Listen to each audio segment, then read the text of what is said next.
Hello everyone, welcome back to another episode of r/ProRevenge. In today's episode, boyfriend cheats on me with my step-sibling, so I get him kicked out and destroy his relationship with his parents. Lay off a third of the team and expect us to work harder. We will see about that. I was fired and made the company lose over £100,000. Before we get started, make sure to subscribe so you will never miss a video. So let's get started. Boyfriend cheats on me with my step-sibling, so I get him kicked out and destroy his relationship with his parents. Hello Reddit people, laughing face. I've been wanting to post my story on here for absolutely ages, but I just never got around to doing it. So then I figured, since I have a Reddit account now, I might as well post it. When I was around 17 I started dating a guy, 19.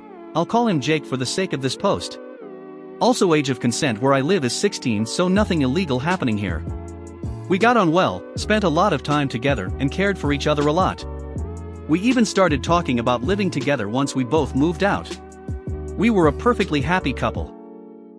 Or so I thought. You see, after we'd been dating for a few months, something in Jake changed.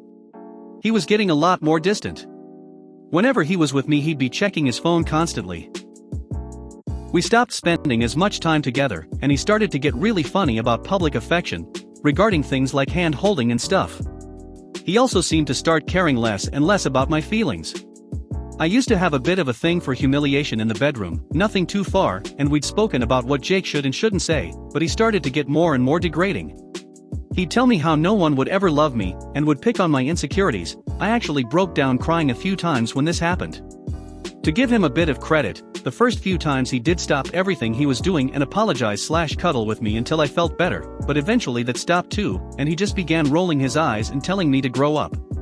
He was like a completely different person. The insults started to seep into our everyday life. He'd pick on my appearance a lot, bring up my family.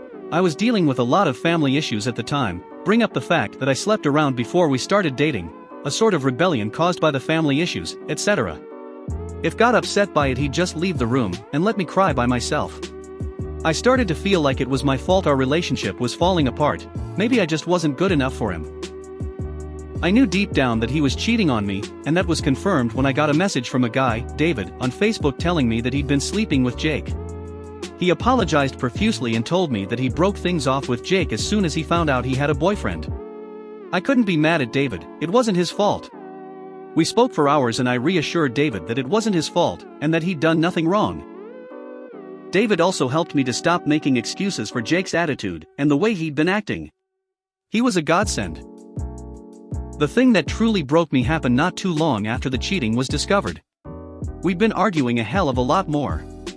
Then he decided to do something absolutely unforgivable. You see, I had a strained relationship with my father for years. He'd cheat on my mother constantly, and eventually, he settled down and had kids with a girl he'd been seeing behind her back. He did try to have some sort of relationship with me till I was about 13-14-ish, and then decided that he didn't love me as much as his other kids, and we stopped any and all contact. It broke me and it still hurts to think about to this day. Anyway, Jake went out of his way to find one of my step-siblings online, and slept with them. He bragged about it the next day, and my step-sibling actually posted online about what had happened, and I received a bunch of messages from their friends telling me how I had deserved it. This was probably the lowest point in my life and I hated myself, partly for allowing it to happen and partly because I had started to believe what they were saying. My only solace during this time was David. I didn't want to burden my friends with my problems, and David was one of the only people who knew firsthand what Jake was like. We spoke for a few weeks and eventually talk turned to revenge. I had tried calling things off a couple of months prior due to Jake's awful behavior, but he started with the apologies and telling me he didn't mean it, he'd never do it again. He even spoke to some of my family members who, unknowingly, pressured me to get back together with him as we were such a sweet couple. I hadn't wanted to tell them the real reason that we'd broken up, so I kept the details pretty vague, though I'm pretty sure some of them had seen my step-sibling's post and knew why I didn't want to be with him. After weeks of talking and planning, I had finally had enough and decided to do something about it. My father wasn't exactly a rich man, but he worked a pretty well-paying job and earned enough money to live fairly comfortably. He had begun spreading rumors around when I was younger, during a custody battle with my mother, that he had set up a trust fund for me, and that there was enough money there to get me set up in my own place when I was 18, plus a bit extra. I knew that this was absolute bullshit. He tried to get out of paying child support all the time. Of course, he'd never set up a trust fund for me. However, Jake didn't. We'd never spoken about it a lot, but he'd heard the rumors, and I just always say what I told you folks. My father was an appalling parent who grudged paying my mother child support, so why the hell would he set up a trust fund? But Jake wouldn't listen. He even did his own research into the type of job my father worked and came up with an estimate of how much he thought my father was earning. Though, to his credit, he did drop the subject whenever I asked him to, for a while anyways. I decided to use this to my advantage. Jake and I were still dating, though I avoided him at any chance I got. Until one night where I sat him down and told him that since I'd be turning 18 in a couple of weeks, I'd started thinking about us getting our own place, with the trust fund my father had set up for me. He immediately cheered up at this, and honestly, I think that night was the first time in months that he'd said anything nice to me when we weren't in public or with friends/family. This very nearly made me want to call the whole thing off, but I spoke with David later that night, and he reminded me that Jake would go back to his usual degrading attitude in no time. We started looking at flats, though Jake was kind enough to let me have the final say and handle the paperwork, because how could he possibly go out and cheat on me if he had to sort out the paperwork for a flat? I was a little surprised by this, to be very honest, as I'd always thought that he'd want his name on the paperwork and everything, so I couldn't kick him out. But by this point he'd slept with my step-sibling, degraded me, smashed my self-confidence to pieces and cheated on me regularly. I think by now he thought that I wouldn't kick him out no matter what he did. Anyways, I started taking up extra shifts at work to try and save enough money to actually move out. Not with Jake though, oh no. I was moving in with my friend, Emma. We had both been thinking about moving out for a while anyways, and though, why not just be roommates? We found a cute little one-bedroom flat that was close to our college and work and started getting stuff sorted to move in. I also didn't want to bring any trouble to my mother's door if Jake started kicking up a fuss. Emma had no issues with clawing the face off him if need be and told me not to worry about him coming to our front door. Then came the next part of the plan. I waited till a week or so before Jake and I were supposedly moving into our own flat and stole his phone for a few minutes. He'd stopped caring about leaving his phone unattended and would sometimes flat out brag about how lucky he was to be able to sleep with whoever he wanted and come home to a little bitch who'd make him dinner. So that day when he went for a shower, he wasn't all too bothered about taking his phone with him. Perfect. I went onto his phone, deleted my number from his contacts, and changed the name of his MM's contact as mine. Pleased, I went to the kitchen, smashed one of the plates. It was my mother's, but it was a cheap one from a local shop, and I did replace it as soon as possible. I left for work once everything was done. My mother had left for work a couple hours prior, so she was safe. I just needed a reason for him to get pissed off. And oh boy, did he get pissed off. His first reaction was to text me, calling me all the disgusting names under the sun. Except it wasn't me he texted, it was his mom. I texted her in advance and told her that I hoped she'd forgive me, but she had to see what her son was really like. She'd never tried to defend him as much as she just hadn't known quite how bad his behavior was. She'd actually called him out a couple of times where he'd slipped up and been harsh with me when she was there. She went apeshit. I never found out exactly how their argument went as she phoned him to scream at him and call him out for his shitty behavior, finally seeing how horrible her son was. It didn't help that she'd been sent screenshots of some of the times where he'd admitted to cheating. She was absolutely disgusted by her son's behavior and phoned me to apologize on Jake's behalf. It wasn't her fault though, he's old enough to know how to act like a damn adult. He wound up telling his mom essentially that her opinion didn't matter as he'd be moving in with me anyways. Needless to say, when he called me on Facebook, after I deleted my number from his phone, I took some satisfaction in telling him that we weren't moving in together, that the trust fund wasn't real. I'd already told him that in the past, he just refused to listen, and that I'd moved in with Emma. I was called all the sluts and whores under the sun. His voice sort of turned into white noise after a while. I told him we were over and hung up. Blocked him on everything. He had to run back to his mom and dad, his tail between his legs, and they took him back for a little while. Though after a bit, the arguments became too much and his parents kicked him out. He stayed with a couple of friends for a few months before he managed to get his own place. His parents, especially his mother, have not been the same with him since. I still talk to his mom on occasion. Lastly, David and I took the liberty of sending screenshots of Jake's abuse to as many of the people he'd been hooking up with as possible. A couple of sleepless nights were spent trying to track people down on Facebook. Part of it was to get back at Jake, but most of it was just to make sure that none of them got roped into a full-on relationship with him, and had to deal with all the crap I'd gone through. Lay off a third of the team and expect us to work harder. We will see about that. So this happened sometime in the 2010s somewhere in the UK. That's all I'm revealing. I worked for a medium-sized PLC in a small team that worked with the sales department getting quotes. I had previously worked in another team in a different department in the same company as well. This also includes elements of malicious compliance. I'll post this there as well. So to set the scene, the company had recently had some issues with regulators, and senior management were either oblivious to the damage they were doing or didn't care. They were trying to save costs, but going about it all the wrong way. So my team consists of 16 members and a manager.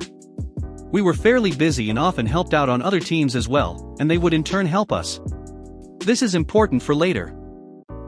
So we are all called into a meeting without warning and told that due to declining work tickets they were laying 2 of us off.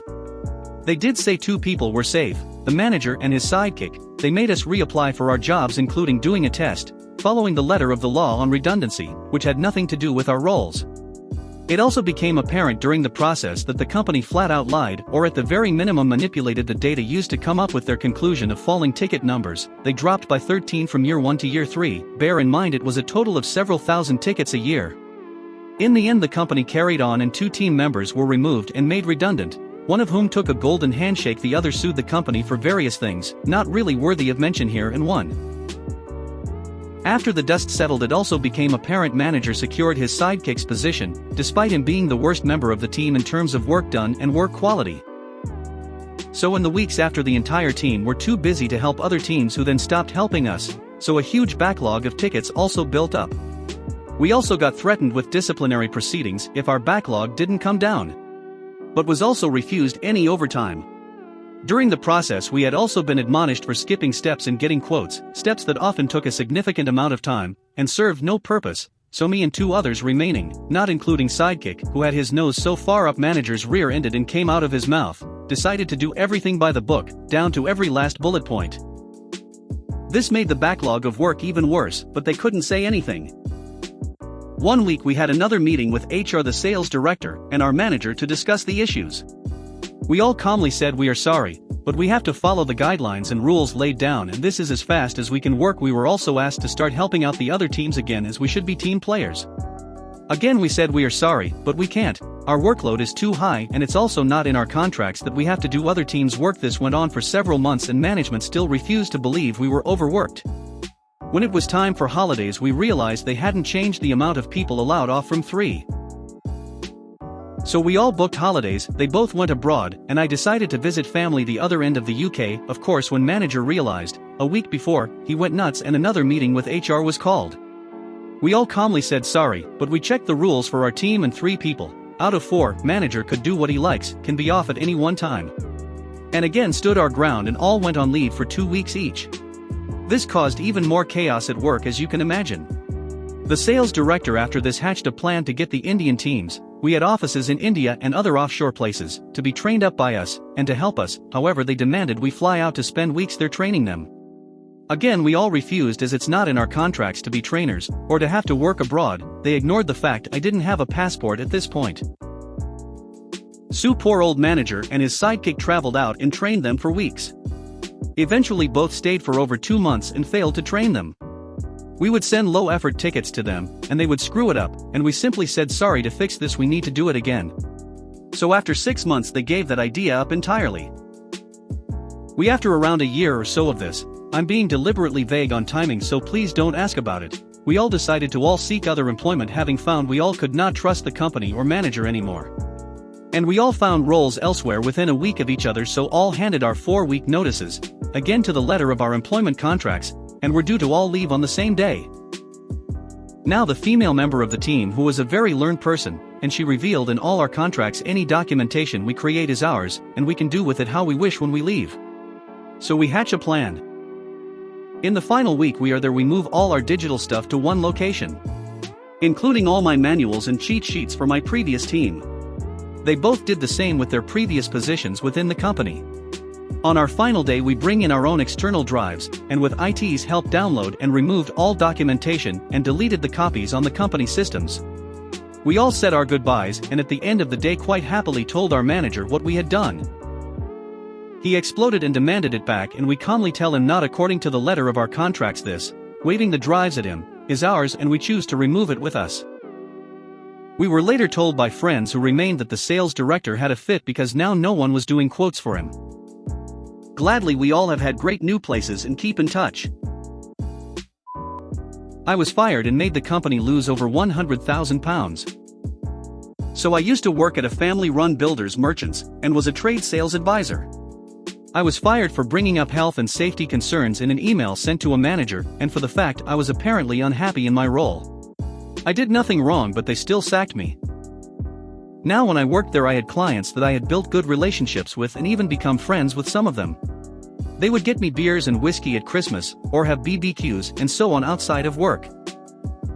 Anyway, back to the revenge. I was fired, which in my opinion was unfair, and it was during this COVID-19 pandemic. I had worked the entire way through it until I was fired.